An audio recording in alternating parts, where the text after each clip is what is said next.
2007માં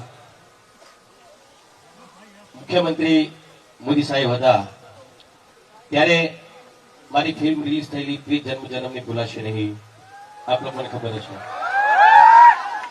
તો એ ફિલ્મ માટે મને બેસ્ટ એક્ટર ને બેસ્ટ ફિલ્મ એવોર્ડ એ વખતે મોદી સાહેબ હતા, એ વખતે મને મળ્યો હતો.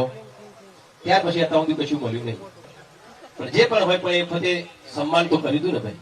હું પાછળ બેસી રહ્યો આવી રીતે ત્યારે મોદી સાહેબે કીધું કે વિક્રમ ઠાકોર ક્યાં છે. વિચાર કર્યો માણસ કદી હું એમને મળ્યો નતો, એ પણ મને મળ્યા નતા. તો એમને એટલી ખબર હતી એ વખતે કે વિક્રમ ઠાકોર કોઈ છે. એ વખતની વાત કરું.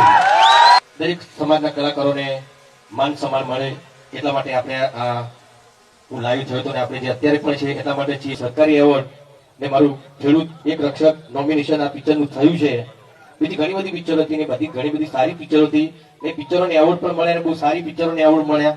એ બધી વસ્તુ બરાબર છે. એ પિક્ચર સરકારમાં ગયો તો મને મને ઘણી બધી આશા હતી કે આ પિક્ચરને એક કેટેગરીમાં તો એવોર્ડ મળશે. એ વખતે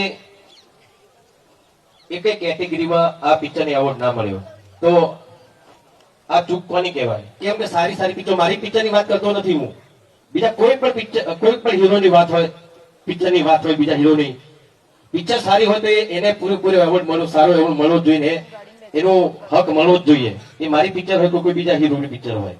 ઘણા બધા આવું મને તો કેટલાય ટાઈમથી આ લોકો ઇગ્નોર કરે છે. કેમ કરે છે એ બી મને ખબર છે. હું ટિકિટ લેતો નહીં એટલે ઓછી વસ્તુ ઇલેક્શન નહીં લડતો. મારે લડવાની ક્યાં જરૂર? તમે બધા સ્વતો ભરાઈ ગયા. તમે જીતેલો જ છું. મારે કશું કરવાની જરૂર નહીં. કોઈ કલાકારનો મને વિરોધ નથી, પણ કલાકારોને પણ કહું છું, હવે આપણા ગુજરાતમાં તો દારૂ બંધી છે, તો તમે આવા ગીતો ગાશો તો યાર સરકાર તમને સન્માન કરે છે તમારું. આ કેવું કહેવાય યાર? એ કહું છું. Bureau report view network powered by say solar. Solar energy easy for you.